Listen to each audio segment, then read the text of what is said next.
Alright, y'all, welcome back to the channel. I was sitting down, I was jotting ideas for my next video, and I was like, you know what? I want to talk about one team that really surprised me during the 2022 playoffs. A team that blew all expectations out of the water. It's the New Orleans Pelicans. I want to talk about why I believe that they will be one of the best teams in the Western Conference and possibly one of the best teams in the whole entire league. You guys see the thumbnail, you guys see the title. Like the video, let's get into it. We start off with the main guy, Zion Williamson. At the beginning of last season, he looked like he did not want to be a New Orleans Pelican, bro.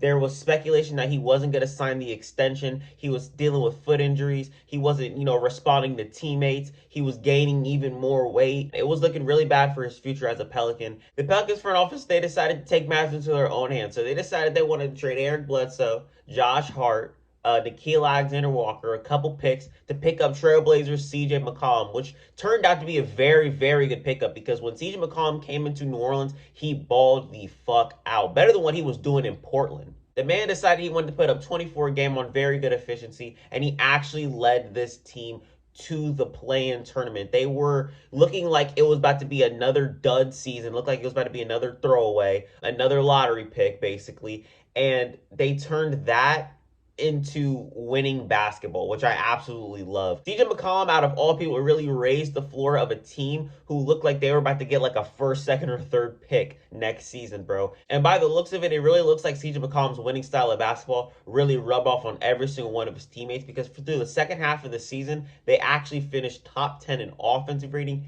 and in defensive rating. It looked like their whole entire team was just giving it their all on the defensive end of the ball, and then their offense improved because of that. And yeah, you can look at their record and be like, yeah, they were 36-46. They were 10 games under 500. But honestly, if you really think about it, their record does not tell the whole entire story about how their season went. It was enough to get them the 9th seed. They got into the play-in tournament exactly what they wanted. And their first stop was against the San Antonio Spurs. And they made business of them. I'm not going to lie, I didn't watch that game at all. But the next game that I watched was the Clippers versus Pelicans. And they took over. They ended up winning 105-101, and it was a very close one. But now, next up was the best team in the whole entire league, the 65-win Suns. I think they had 65 wins. Regardless, they were the best team in the whole entire league, and they took these boys to 6, bro. Granted, they did not win the series. Nobody really expected them to win the series. But what everybody was going into that series, they were expecting a sweep. After game 1, they lost by 11 points. And everyone was like, this one's about to be over. This one's about to be done very quickly in either 5 or 4. And, they split the series going back to New Orleans for game 3. They lost game 3, but they actually won game 4 and split the series again going back to Phoenix. And honestly, everyone was anticipating the New Orleans Pelicans possibly upsetting the #1 seed in the playoffs. Honestly, everybody was like, it's not about to happen. But me, I really wanted it to happen. And I'm not going to lie, this was probably one of my favorite series in the whole entire playoffs. And my Boston Celtics made it to the NBA Finals. I mean, come on. That's how good this series was.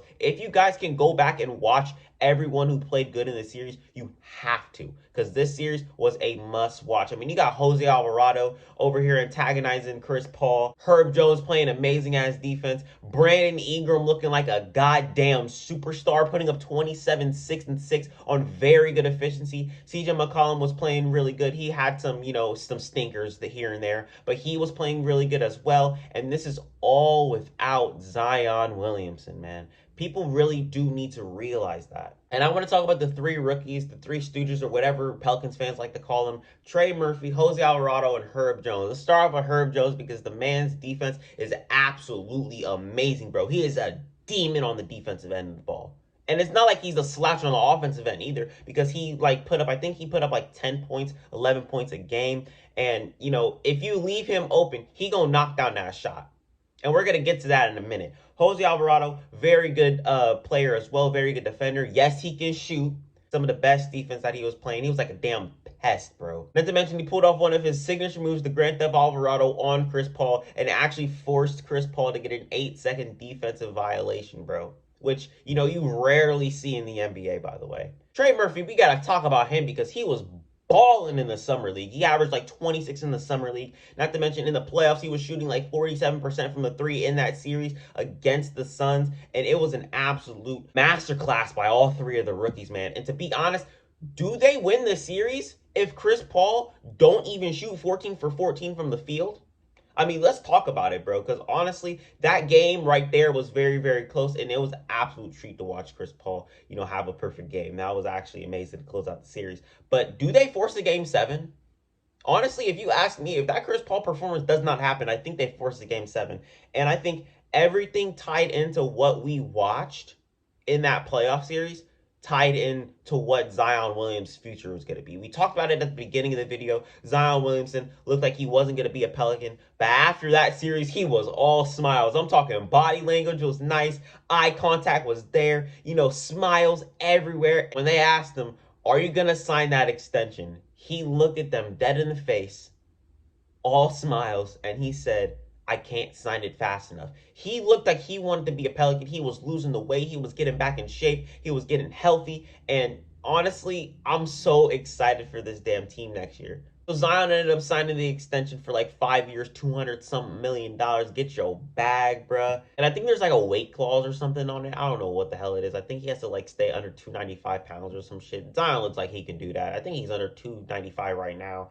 He signed it for a reason. Even after all that, after all the success that they had last season, after the overachieving season, they still had a lottery pick, and they were drafting at number 8, and they ended up getting this man Dyson Daniels out of G League Ignite. This man can do it all, bro, besides shoot. But they have a very good shooting coach, which, helped Lonzo Ball as well. So I'm not really worried about that. Dyson Daniels, they brought him in. Very good playmaker, very good defender, and he's an easy guy that they can plug into their rotation. They drafted another guy in the second round, EJ Liddell, OSU alumni.